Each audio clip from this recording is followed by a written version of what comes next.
Pinagtitibay ng lokal na pamahalaan ng Sultan Kudarat ang mga programa para sa mga senior citizen sa bayan na tinalakay sa ipinatawag na OSCA Coordination Meeting. Ang public service story sa report.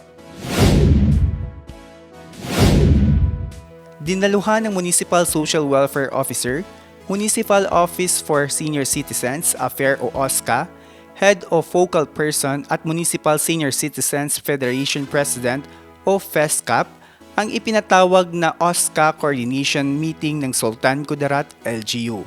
Tinalakay sa pagpupulong ang planning, operation at coordination upang mapabuti ang paghahatid ng mga programa at serbisyo para sa mga senior citizens.